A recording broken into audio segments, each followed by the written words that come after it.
viser noget glæde ved ting, tør følge ind i hinanden, tør at tage ved hinanden og nedlægge hinanden. Er I klar på det? Det mener jeg. Hvor mange er det? 2, 4, 6, 8, 10, 12, 14, 16, 18, kan det passe? 19? Er det? Ja, det passer rigtig, rigtig fint. Vi startede med sådan et par små opvarmningsøvelser, hvor der bare skal være sådan en lille smule fart i ting.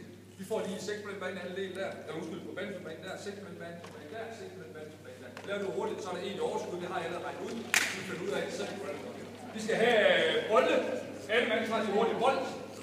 Og I kigger bare på de baner dernede, og ser vi når at være med, inden de er færdige hernede.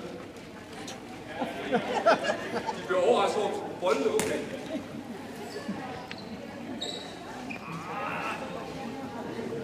Ja, det går lige. Ja, vi slukker os ikke her. Vi kan lade se, at vi får her. Så får vi 3 nede med den mand, som er der. Vi får lige 2 herovre. Gerne de der lige lytte hurtigt samme opstilling, vi gør det. Så gør vi bare lige, at de har den her bold. Vi skal have 3. Du står her. Og du står her bag lidt hurtigt her.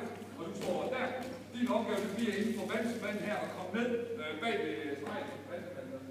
Døm det forbi. Din opgave det bliver enten at tage bold eller skubbe hende ud af banen. Hvis du gør det, så bliver du forholdsspiller. Og så snart at den der overfra er ned over baglinjen på vandsmanden, så må den næste starte. Ja, vi prøver at køre fuld kørsel her. Så skal vi på... Ja, der er godt. Du kører bare. Du starter bare. Kør ned fra en ny forsvarsspiller. Der, så. Kom. Fuld tryk. Ja, du starter bare.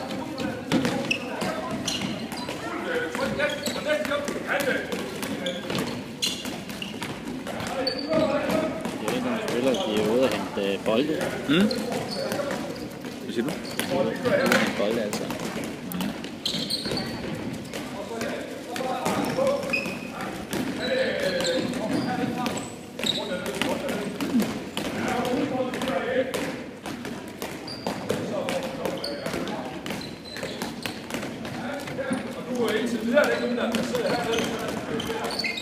Det som vil være ret godt her, at det man selvfølgelig kunne fokusere lidt på her, det var sådan rent forsvarsmæssigt med at stå i vejen, med at tage nogle tændninger, når de løber forbi, vil det være oplagt at fokusere på det.